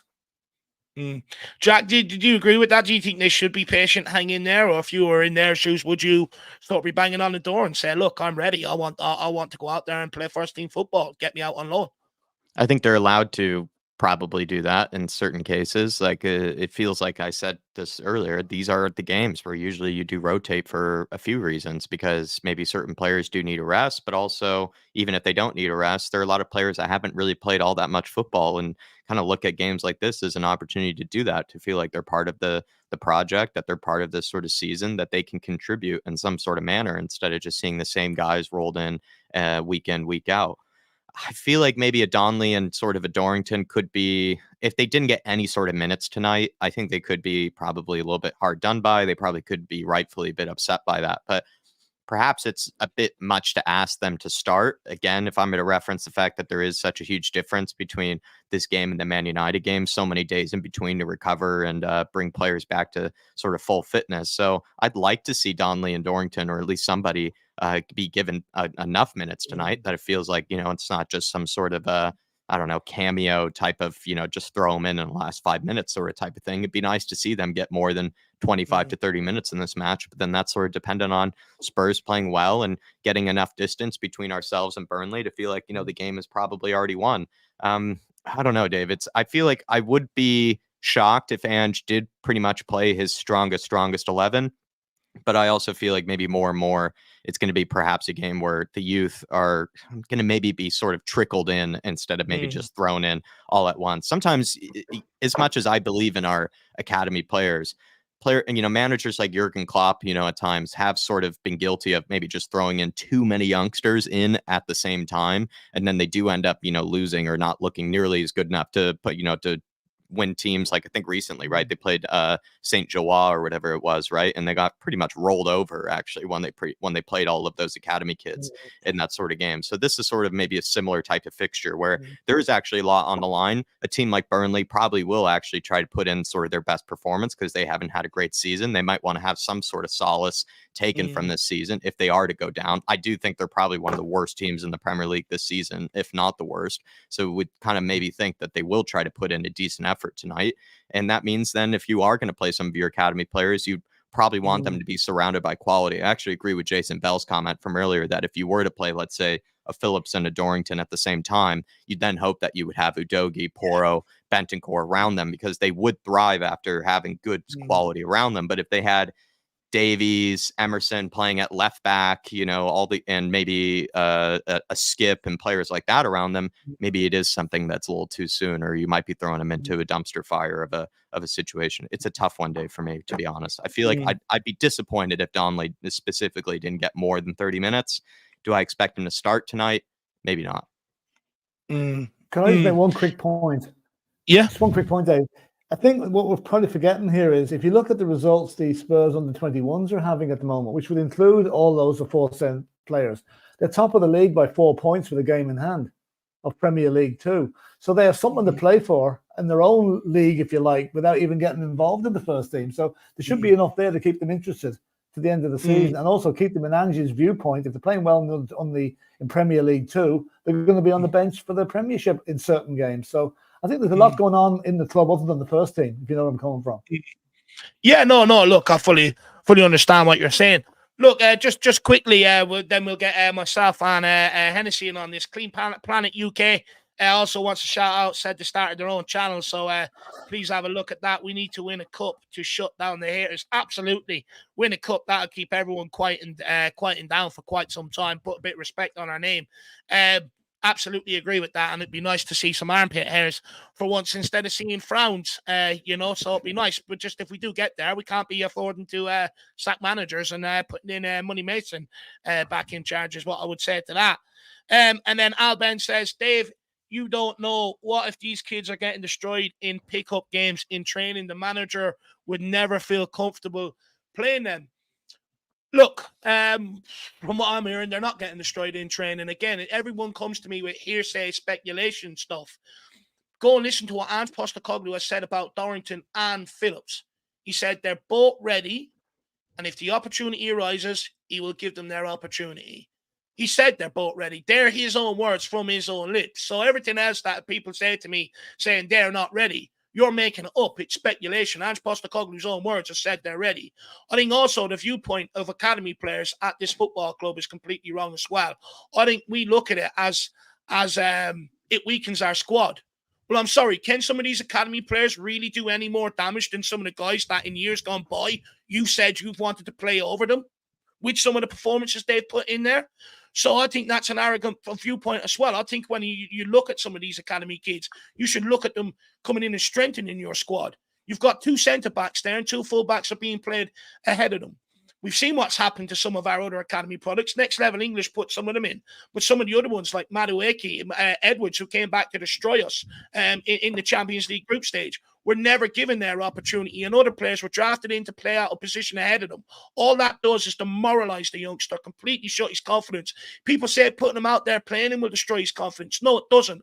What destroys your confidence is seeing players being drafted in from other positions and putting ahead of you when you should get your opportunity. When you've earned your opportunity, you've done everything the club have asked you to do from day dot when you joined all the way through, which you've earned your contracts. You've bought this club more success than any of them senior players have bought this club in recent years, by the way. Let's not forget about the under-17s and the under-18s Premier League club.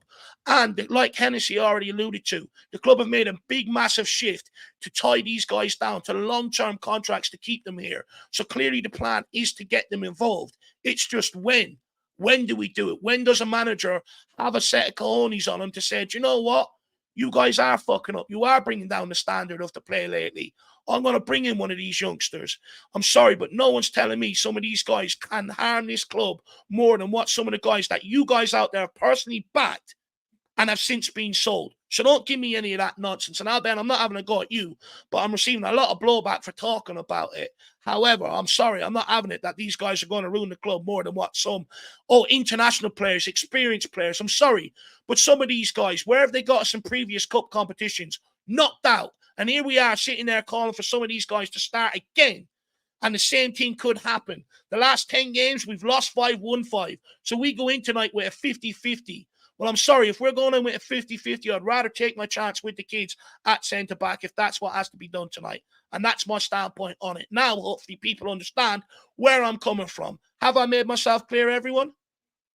I thought that was brilliant, Davo. And to be honest, Al Ben, I agree with what Dave has had to say, where there seems to be this sort of simultaneous expectation that somehow the kids aren't good enough. And I don't really know where that's come from, because they have shown to be actually probably one of the more talented of their age group. The majority of this under-21 England national team is featuring pretty much mostly Spurs players. And also Jamie Donnelly is probably one of the most talented players of his age group. Dorrington's one of the most talented players of his age group. You could say the same thing with Ashley Phillips. So when it comes to actual overall talent from the UK and from sort of the England system, these guys are actually some of the best to offer at this moment in time. Does that mean they're ready for game in, game out sort of type of action? Probably not, but it doesn't mean that they're bad players or that they're going to hurt this team in any sort of regard. In fact, they're just waiting for this chance when the right chance arises to be given them that chance, and they will prove plenty of people wrong, or they will show you why you do have to eventually sort of trickle in some of the younger talent, because they are in fact ready. They are in fact ready to make that step up. It's just when is the right chance, when is the right, because you have to get it right. You don't want to just throw them into a dumpster fire of a situation and expect them to swim, but you can't just disregard them or write them off as if they aren't good enough, because these are in fact the best players of their sort of age group and of their generation. So you have to give them a chance eventually, because if you don't, then they'll fancy themselves to get opportunities elsewhere, and then we miss out on really talented players from our own academy that we would then probably eventually pay 40-50 million for to bring back to this club. So why do that? Yeah. Hennessy, anything else you want to say on that subject? Yeah. And just lastly, just quickly, I will round it off by saying, if I was one of them kids, I would look to get out on loan, to be honest with you. Under 21 football that I've already bossed and completed this season will not pacify me. I'd want to get out there and be thrown into the deep end straight away, personally. But Hennessy, where are you at with it, my man? Yeah, no, perfectly. So I agree with yourselves perfectly. But just to be that guy, on the contrary, if we do play the youth a handful of times and they come in and they're not very good, we see it when they're earlier on, and we can get them shifted off sooner, so it's not a problem further down the line. So win-win. If they do well, then they do well, and it's like we still carry development. If they do bad, well then, now we know the next steps. So get them out there. Let's see what they can do. Because, look, I completely agree. But big up, Al Ben. You really sent me on one there, my man. You got me riled up. So big up, Al Ben. Really do appreciate the support and the talking point. But hopefully you understand where I'm coming from, though, when it comes to these. Because I see a lot of backlash. But, you know what? I've full international players. I kept on hearing, Sanchez, an international player. Still wasn't good enough to get us over the line against Nottingham Forest in the Cup. Davies, international player. Played in a lot of them. Stess Young. Matt Doherty, international player, played in a lot of them. Dyer, international player, played in a lot of them. Did they do any better? So I don't subscribe to the narrative that bringing in a youngster over players that have failed in previous times when we've called upon them in certain games like this. I don't believe it is strengthening the team or weakening the team, and that's where I'm coming from on that point of view. But look, you can all come back and say, Dave, you were right when they do make the first team in years to come. That's what I would say to that. But big up, Al Ben, brother. Really, really do appreciate the support. Wayne Bonner's also gifted out 5 Irish Hotspur memberships. Who is the lucky recipient of these? Let me find out. We have John G. Big up to John G. Gifted a membership by the one and only Wayno. Make sure to thank him. We have Just a Harmless Potato, one of the best names in the business as well, who's been given a membership. Rob Ragnarsson. Absolutely love Rob. Hopefully you enjoy as well. You know the membership. I know you've been around with us for a long time, Rob. And then John Dom, great name, has also been gifted a membership. And Mikel Gregorio, I believe as well, has been gifted a membership. Big up to all of you, and do appreciate you, Wayno, as well. Thank you for donating the memberships, and do take advantage of Wayno's generosity. Feel free to come on a fan show, take a look at all the different sort of members only videos, especially before the game. You got to listen to Dave's exclusive thoughts because I wasn't feeling very well, and so Dave was able to be in his own little world and give his sort of pre-match thoughts and pre-match anxieties ahead of this game. So all that sort of stuff is exclusive only to the members, and plenty of other stuff as well. So take advantage, please. And thank you, Wayno. Absolute legend. Hopefully you're all right today, my man. And hopefully also the brother is still in misery over everything that's going on at Chelsea. Yeah, I really do hope so. Hopefully you'll be the one celebrating tonight with a win, regardless of what team we put out, man. Hopefully we get over the line, whether it is the best 11 possible or whether, Postecoglou does mix it up with fringe players. Regardless, I think we all want to get over the line tonight. So big up, hopefully you'll be the one celebrating. Just 2 bits of news in Eric Dyer from Florian Plettenberg in Germany. Plettenberg, who was so involved in the Harry Kane transfer last summer, has basically come out and said total verbal agreement between FC Bayern and Dyer. The 21-year-old wants to join Bayern now. Contract at least until 2025.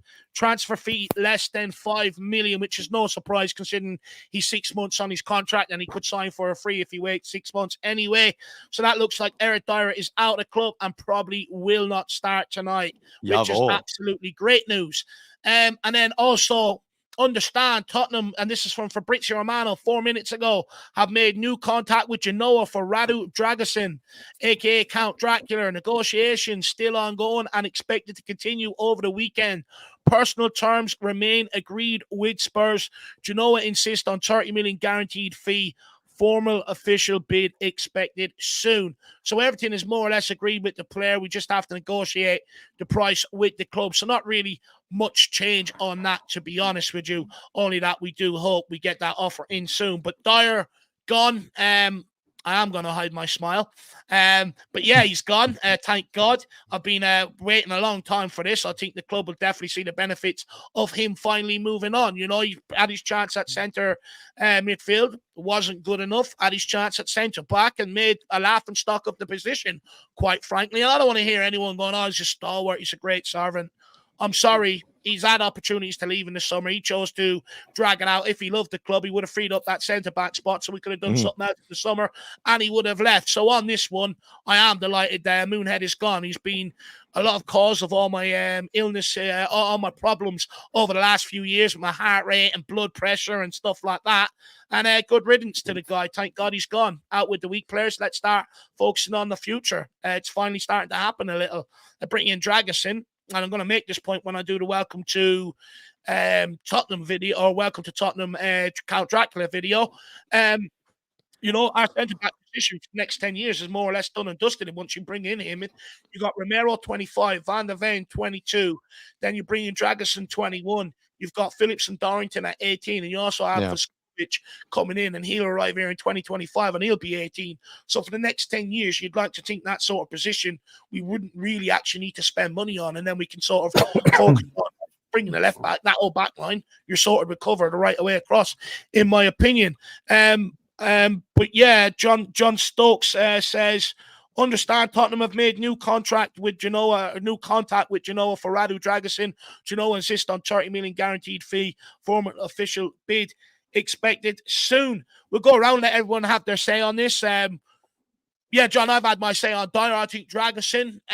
Look, I don't know. I don't profess to know a huge amount the guy, but from the research I have done, the stats I've looked into and all this sort of jazz, he's a guy that commands his area. He's 6'3". He'd be a good weapon from offensive set pieces and hopefully solves a problem from defensive set pieces. A guy who commands his box. He defends with his body on the line, makes a lot of blocks, interceptions. Will take a slight bit of adaptation with Genoa. He plays in a back three. He has protection either side. And his job isn't really to progress that ball as much. And they play a lot of time without possession. So when he comes here, he'll have to get used to Ange's side for, what would you call it, high-octane possession game. He'll have to be comfortable on the ball. I'd argue he has, what else? You have to be, and also, you know, the high line as well. He'll have to get used to that. So there will be a slight adaptation period.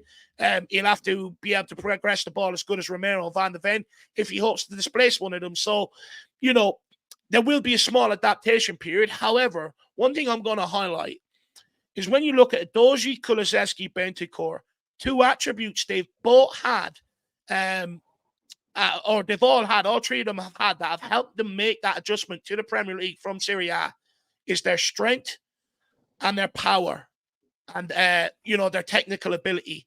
And it's all helped them make that adaptation to the Premier League very, very easily. You look at Don Paratici's signings from Serie A. The only one that went wrong was when we brought in, what was that idiot, Galini here on a loan, sort of just to cover as a second goalkeeper for a period of time. That's the only one that's gone wrong from Serie A. Every single one of them have been absolutely spot on and made a massive impact to this team, even Vicario in goals. So hopefully Dragusin can come in and do that. But for me, I'd be delighted to see it. I'm glad that Moonhead is gone and that we're finally bringing someone else in. And then I don't have to talk about centre-backs for quite some time. Jack, what's your thoughts on it? Then we'll get Philip and Hennessy. Yeah, I've given my thoughts on Radu Dragusin. I actually think it's a very savvy signing. In fact, I even heard someone say just recently on the whole Todibo versus Dragusin sort of debate, I think it's been very harsh to sort of throw Dragusin under the bus for saying he's not good enough on the ball or anything like that. I actually think the distinction should be made between a lower Serie A, recently promoted Serie B team to a team like Nice, who of course have much better players and are expecting, you know, much more from their own side. So they're going to play an entirely different brand of football. And with that means the stats and all the sort of underlying sort of kind of signs of whether he's a good player or not can be sort of confused, and you need a lot of context behind it. And Dragusin looks to be a real talent, and also was brought in perhaps by Paratici, I believe, when he was actually quite young, actually from Romania or wherever he was recently, when he was around 18 or 19, because he was brought into Juventus at a very, very young age. And I believe that could have probably been the work of the dawn, if I'm correct, of the time. So clearly this might be a Paratici signing, which is, hopefully the case, because if that is the case, then I absolutely approve of it. I would have no doubts whatsoever if Paratici is the one really behind this or any sort of influence in it. And I must say, I think only the reason why it's maybe taken a while, or the reason why it's sort of difficult to know whether we're going to get Dragusin in, I think has actually been because of Eric Dyer, John Stokes, and everybody else. I think we had to get rid of a center back before we brought one in. Eric Dyer fills one of those crucial non-homegrown spots. Despite being English, he doesn't actually qualify as homegrown. So that meant, I think, in order for us to bring in a Todibo, Dragusin, whatever it might have been, we would have had to have gotten rid of a Dyer or somebody else in order to get that center back through the door. So it looks like once we get Dyer out, I think Dragusin will be through the door. He's already agreed personal terms, I think, according to a lot of different sources as well. I'm actually quite happy with this. And if we get him in before January 10th, I'll be absolutely delighted. And I think that's all I really expected from Spurs, was just to get a center back in before the 10th, before we end up, coming up against Man United. That way, he at least can have some time to settle in during this January and then maybe play some games for us pretty soon. But yeah, really delighted by the signing, a very savvy signing indeed. And also, finally, someone who can win a header as well. I mean, when's the last time we signed a center back who's actually decent in the air? Because that actually looks to be his best attribute. Some of the goals that he's even scored, he scored like 7 goals or something like that for Genoa. And I believe almost all of them were headers, except for like one delicious half volley. So yeah, I would say Dragusin looks to be a real savvy signing. I believe he's also got the most aerial duels won in the league as well, which is, He's a or if beast not in second there. most. He's an absolute beast, and it's something that we currently really don't have at that squad, that sort of animal. But Philip, is it a changing of the guard? Dyer out, Dragusin in? Yeah, sure is. I mean, but I don't think anybody would have put money on Eric Dyer to Bayern Munich. We were thinking maybe go to someone like Scunthorpe He won't play. based on his recent performances. But now, again, the Dragusin thing is dragging on, if you like, a little bit too long for my liking. We were told it was nearly done. It still doesn't seem to be done. And I'm just now we have a source on THFC like Die that's usually fairly near the money. And the latest we heard from him this morning was, again, this I can't confirm this, but this is what's gone out there, is that Daniel Levy has trying to alter the terms of the deal, but he wants to bring him in on a loan with an obligation to buy. And that's what's delaying things. Now, I don't know if that's true or not, but it would be Daniel Levy's forte to do something like that. Yeah.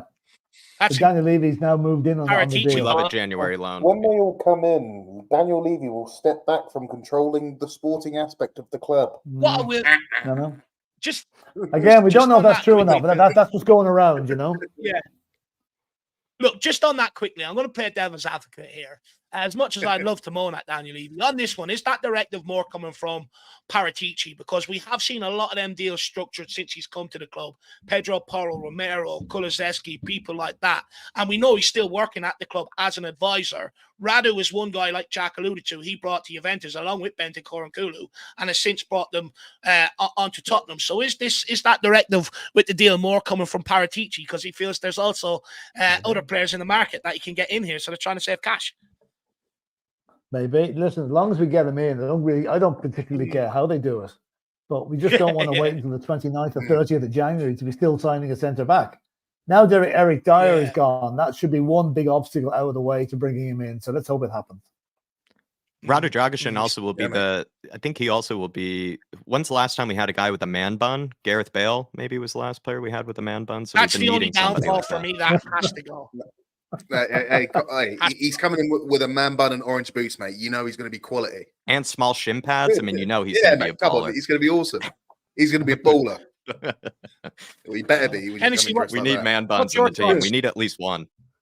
On Dragusin coming in?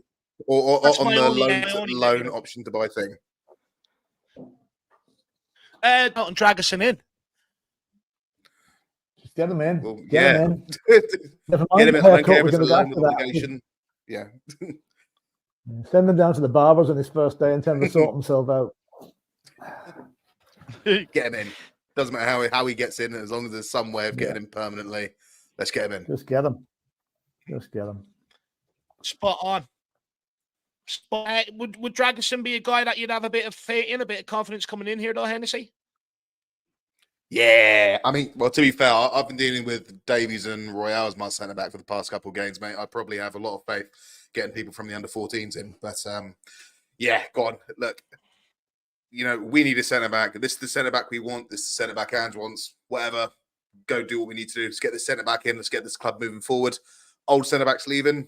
Good. Wave you. See you later, mate. I'll open the door for you. Have a good one, mate. Close the door. Bish, bash, bosh. Let's get this new centre half in. And let's see what he can do in the Premier League. Go Dragusin!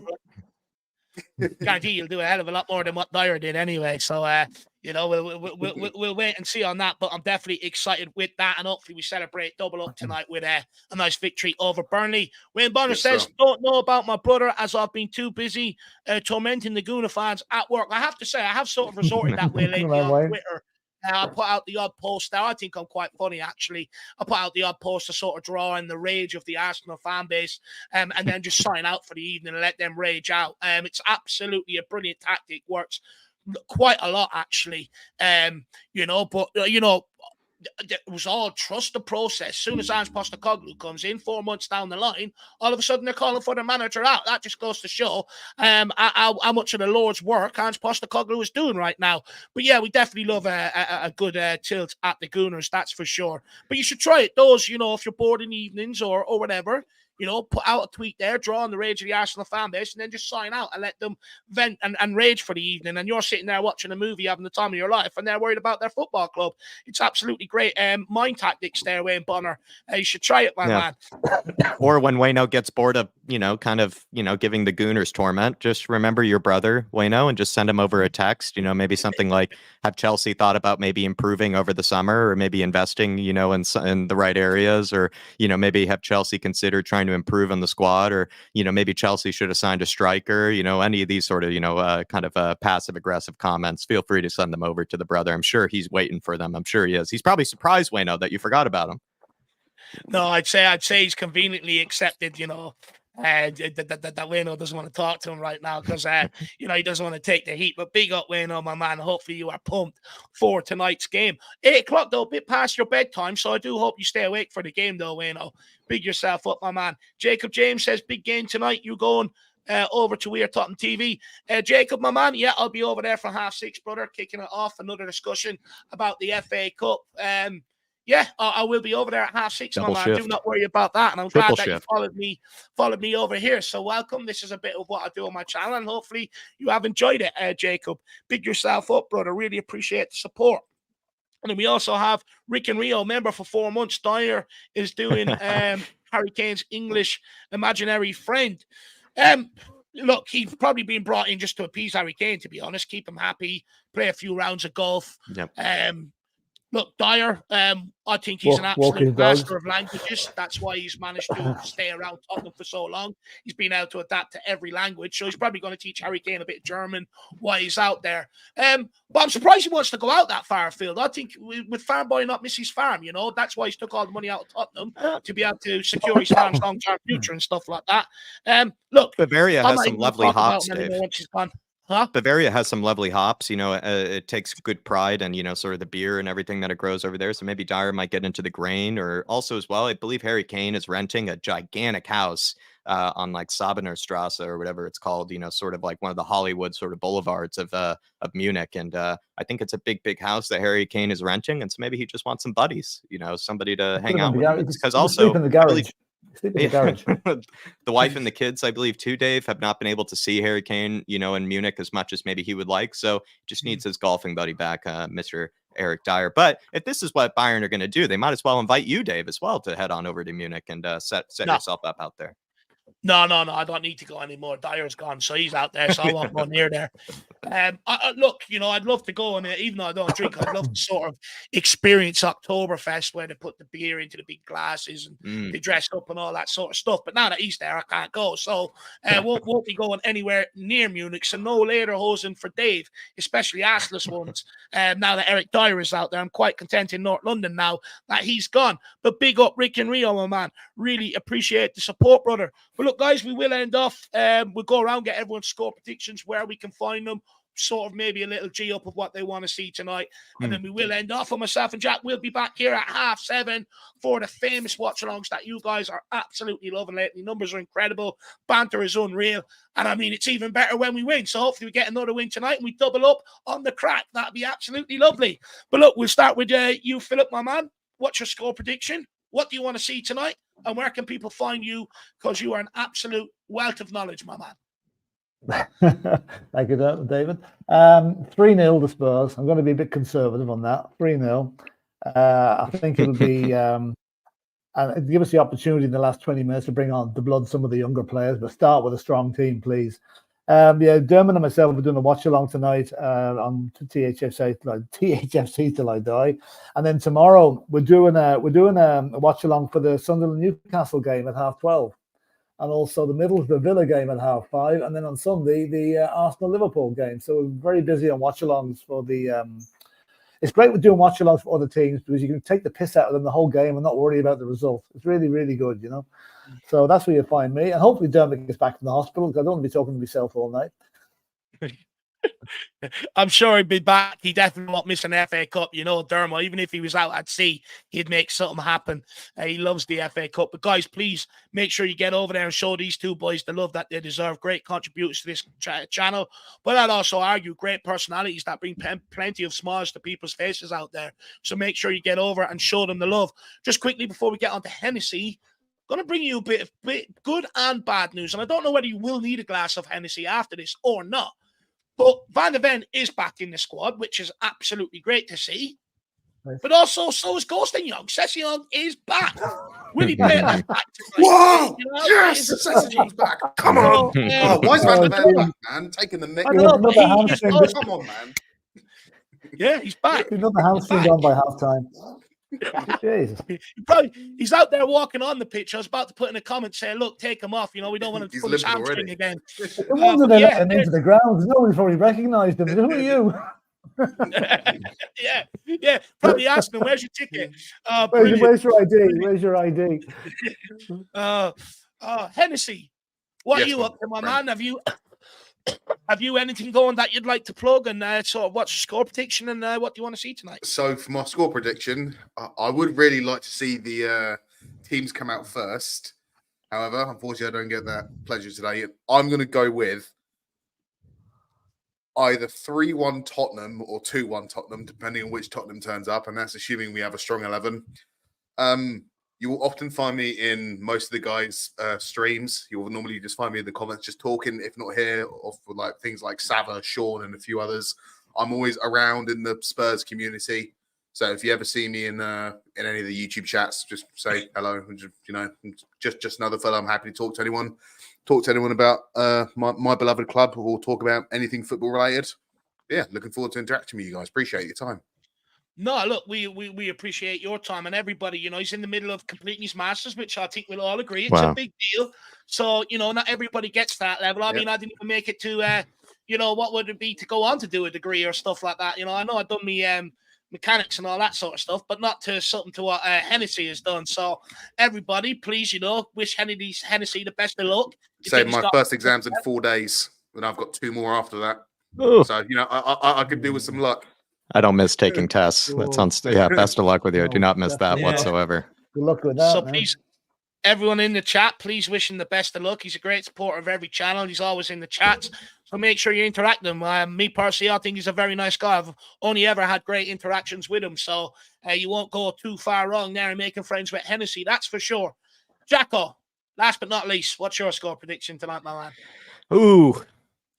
Here's the thing. I didn't get as many chances to rip on Burnley as I would have liked. That's just because I do find Vincent Kompany to be kind of, you know... Oh, you don't watch long. Maybe I can, but I do feel like Vincent Kompany, because he was linked to Spurs at one stage, and a lot of people did want Vincent Kompany as almost their number one choice, even over some of the more established names around sort of the list that we had. A lot of people were really big on Vincent Kompany. I actually think he's looked a bit clueless, to be honest, in sort of the Premier League kind of this season. I think actually Burnley, despite investing more than Luton Town, despite investing more than Sheffield United, I'd actually say they're worse than both of those teams, to be perfectly honest. I actually think Burnley will probably finish dead last if Vincent Kompany stays in the job.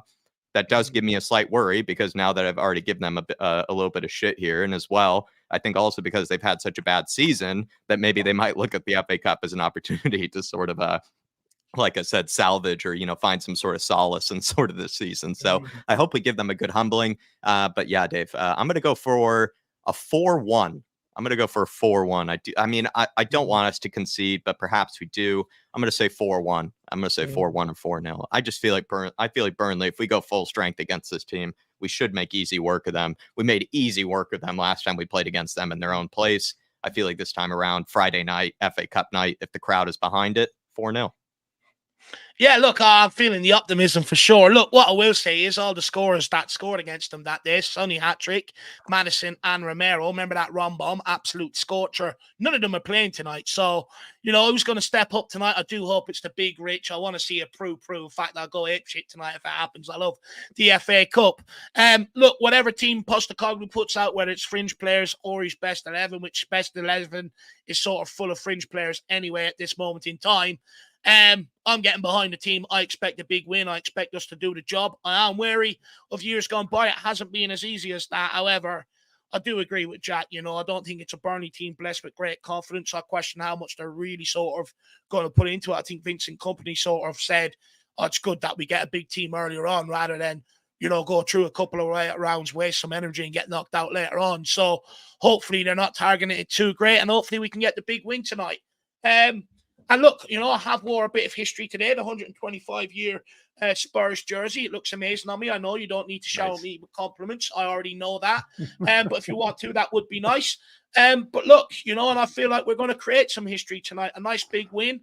I have a feeling Donny might come off the bench and score tonight. And if he does, I've completed life. That's all I want to see, mate. Just make your senior debut and score. It'd be absolutely unbelievable. I will also add, Vincent Kompany is very lucky that the stadium is nowhere near an airport, because you could literally land a plane on that forehead of his. So, he wears a baseball cap nowadays for a runway, huh? He wears a Yank baseball cap nowadays, so he's trying to hide it. He's going for his best Jurgen Klopp look. Yeah, that's because he's probably had it happen to him before, and they're like, plane just comes in, But anyway, look, that's it from us. Hope that you guys see us back here for the watch along at 7:30 tonight. Good vibes as always. We win. I promise you, even better. But look, it is FA Cup weekend. Go and get yourself some beers into the fridge. Get ready for the game. Get a nice snack plate ready, and get back here for 7:30 and join your boys back here. Thank you to Philip, thank you to Hennessy, thank you to Jackal for getting up nice and early today as well to join us. Also, the regular Dermatron, Martin, Jack being very generous as well. Moondog, the big Moondog. We also have Clean Planet UK, Alban, Wayne Bonner, Johnny Stokes, Jacob, and Rick and Rio as well. Thank you very much all for your support today. And last but not least, all you guys out there, these would not be possible without you tuning in, smashing the like, spreading the great word of Dave and Jack. So thank you very much for all your support. See you back here at 7:30. Just quickly, what's the owl lad saying before we end off? I'm going big pants tonight, 6-0 to the Spurs. Come on, you Spurs. Well, there you have it. The delusion is well and truly underway. But look, Dyer gone, Dragusin on his way. FA Cup game tonight. Times cannot get any better. Come on, you Spurs. Come on, in you the mighty hands, Postecoglou, we trust. And the most important motto today, Come on, Tottenham. we never stop. Let's go. Never stop. Big Ange, we trust. See you, everybody.